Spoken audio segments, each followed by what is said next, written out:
Donc, c'est parti. Oh, on va faire vite, plus de batterie. Très bien.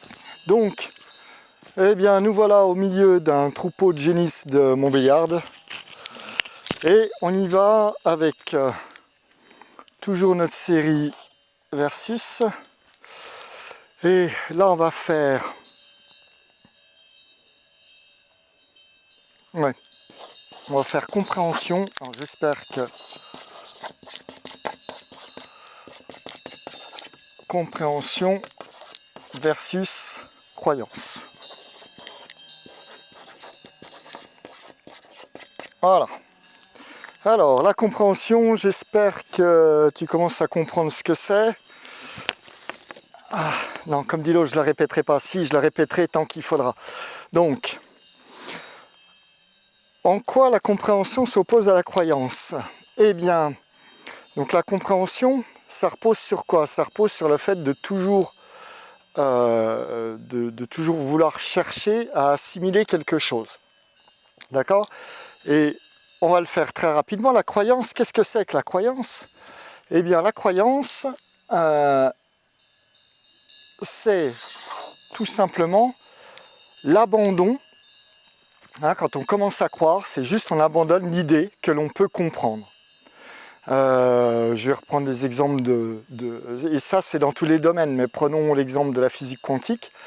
Voilà, je ne comprends pas ce que c'est que la dualité onde-particule.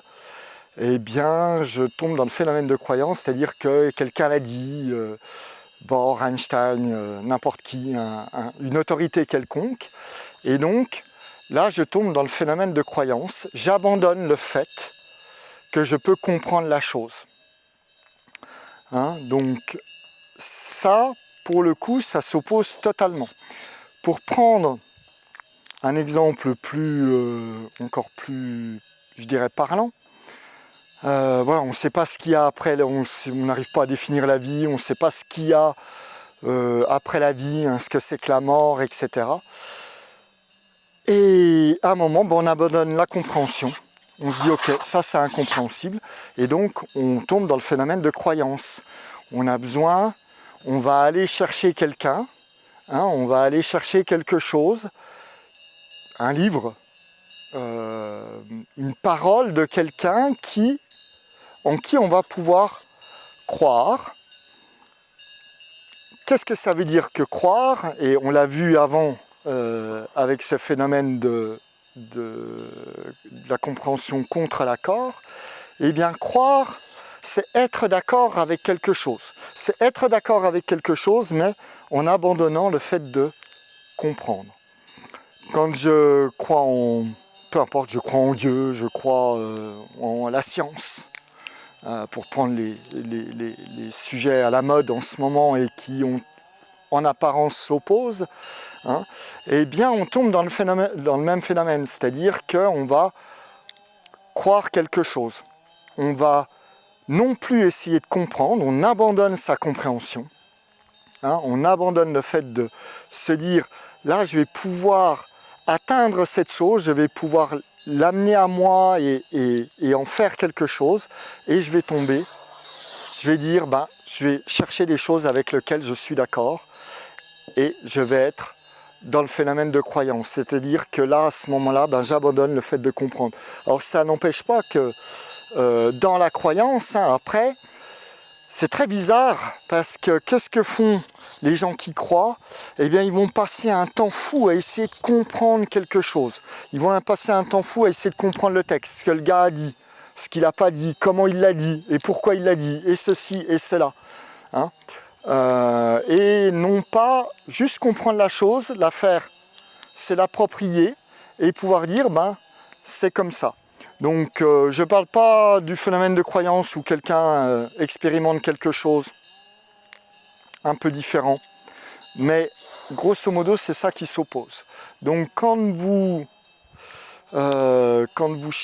cherchez plus à comprendre, alors il y a deux choses là, hein, qui sont importantes. C'est qu'on peut se dire, ce truc-là, j'en ai rien à faire, je ne cherche pas à le comprendre. Là, c'est cool. Par contre, des choses comme voilà, qu'est-ce que c'est que la mort, est-ce qu'il y a une vie après, est-ce qu'il y a une vie après la mort, ou une mort après la vie, ou quelque chose. Hein, c'est des choses qui nous préoccupent, qu'on voudrait savoir, et là, on a vachement intérêt à ne jamais lâcher le fait de vouloir comprendre. On verra, il faudrait que je trouve un exemple, je vais peut-être faire une coupure, parce que là, j'ai pas d'exemple en stock, mais j'en ai normalement. On abandonne, hein, c'est certainement là qu'il faut surtout ne pas abandonner le fait que l'on peut comprendre ce que c'est.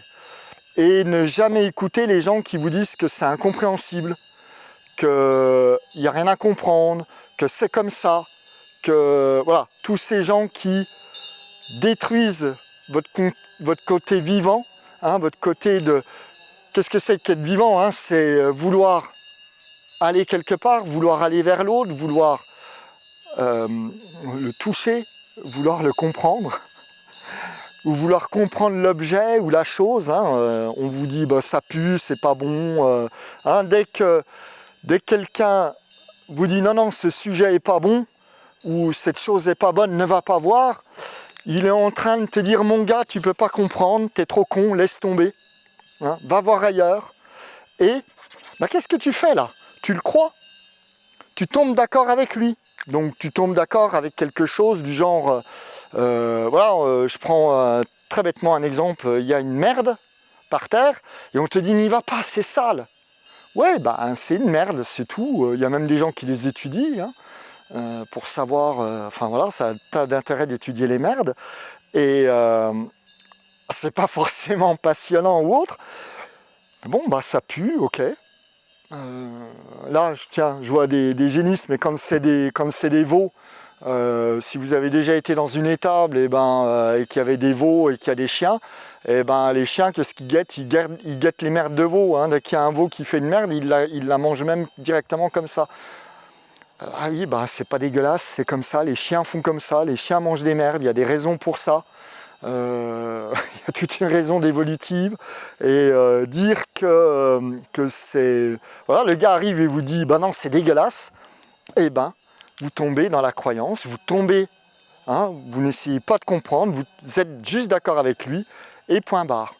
Donc à chaque fois que vous commencez à croire quelqu'un, quelque chose, plutôt que d'essayer de comprendre, et ben vous abandonnez votre capacité à vivre, votre capacité à comprendre, votre capacité à bouger, à aller voir les autres. Et c'est ce en quoi c'est, à mes yeux, super important.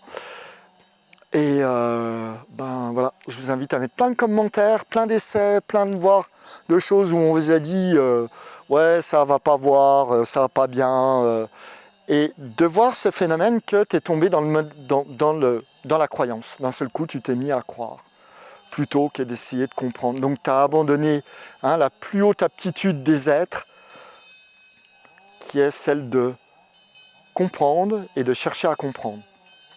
Juste pour bien voir la chose, hein, est-ce qu'il t'est déjà arrivé de ne pas comprendre, comment tu te sens quand tu veux étudier quelque chose et que tu ne comprends pas, d'accord?